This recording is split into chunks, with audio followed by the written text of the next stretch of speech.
আসসালামু আলাইকুম এভরিওয়ান। আশা করি সবাই ভালো আছেন, সুস্থ আছেন, যে যেখানেই আছেন না কেন। তো নানু বাড়ি শীতের দিনে বেড়ানোর যে ব্লগগুলো সেগুলোর অনেকগুলোই ইনশাল্লাহ আপনারা দেখেছেন। তো এটা হলো কি আমার হাজব্যান্ড আসছিল বিকেলবেলা, মানে সন্ধ্যার দিকে তার পরের দিন হলো কি এটা সকালে রাত্রেবেলা। তো আমাদের পুরা বারবিকিউ পার্টি চলতেছিল, তো অনেক রাতে ঘুমিয়েছি।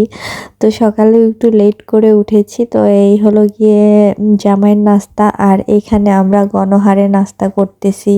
আরও ডিম ভাজি হচ্ছে একেবারে ধনেপাতা দিয়ে, খুব মজা করে ডিম ভাজি করতেছে আন্টি আর মামি।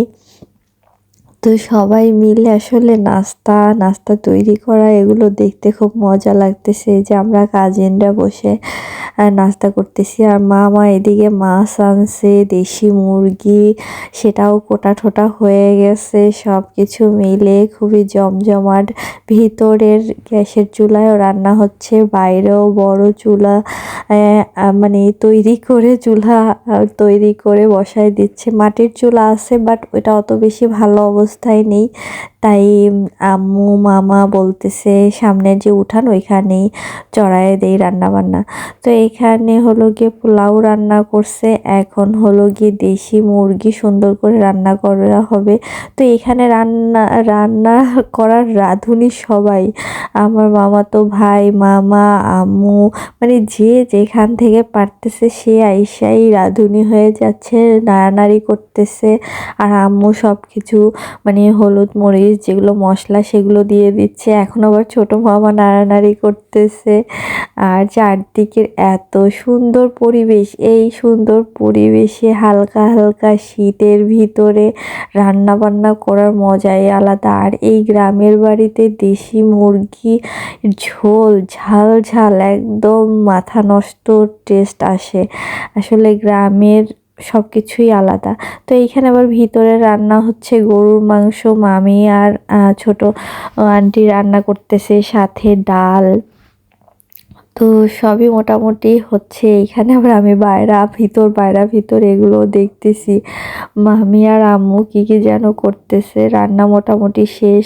তো এইখানে আবার বড় মামার ক্ষেত থেকে পাতাকপি উঠাইলো, আমার জামাই বলতেছি যে পাতাকপিগুলো উঠাও, আমরা নিয়ে যাব বাসায়। সেও খুব শখ করে উঠালো, কারণ এ ধরনের জিনিস আসলে আমরা সচরাচর পাই না, যে বাগান থেকে সবজি নিজের হাতে উঠানো আর সেগুলো আবার নিজেরাই খাওয়া দাওয়া করায়। তো এখানে আমিও বলতেছি আমিও কিছু উঠাবো।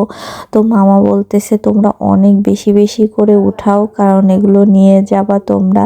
তো আমি মূলা উঠাচ্ছি, এত মজা লাগতেছে সত্যি। মূলা এ ধরনের সবজি বাগান থেকে তোলা যে এত মানে মানসিক একটা শান্তি, যারাই মানে আমরা শহরের দিকে একটু ডিপ্রেশনে থাকি, ভালো লাগে না, মন মানসিকতা একদম।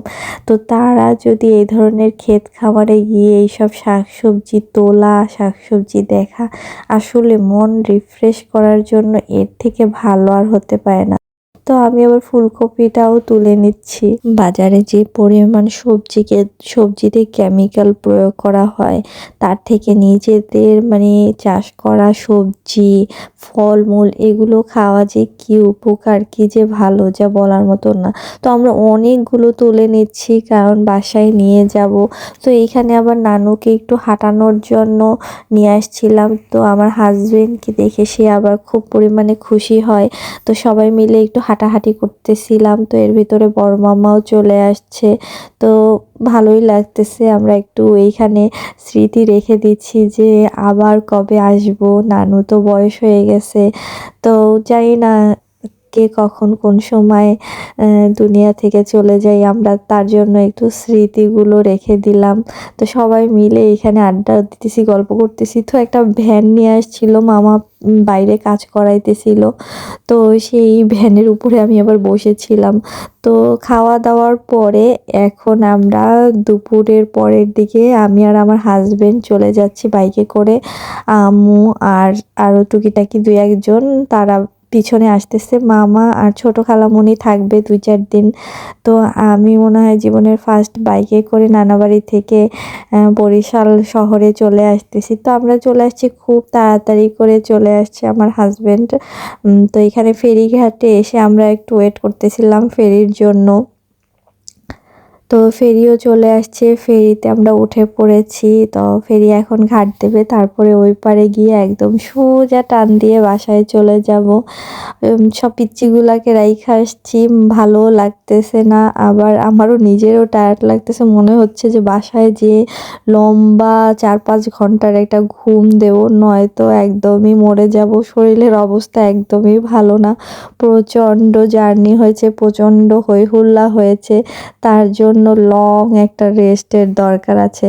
তো এই ফেরিটা পার হতে আমার কাছে খুবই ভাল লাগে। ট্রলারে পার হতে আমার খুবই ভয় লাগে, আতঙ্ক, বাট ফেরিতে পার হতে আসলেই মজা লাগে। আলহামদুলিল্লাহ অনেক মজা করেছি, অনেক এনজয় করেছি। ইনশাল্লাহ নেক্সট টাইম আবার যাব নানু বাড়ি। তো আজ এই পর্যন্ত, সবাই ভালো থাকেন, সুস্থ থাকেন, আল্লাহ হাফেজ। ও ওয়েট ওয়েট, এটাই কিন্তু লাস্ট ব্লগ না। এই যে গেস্টগুলো আমাদের বাসায় এসেছে, এদের আরো অনেক মজার মজার ব্লগ কিন্তু সামনে আরো আসতেছে।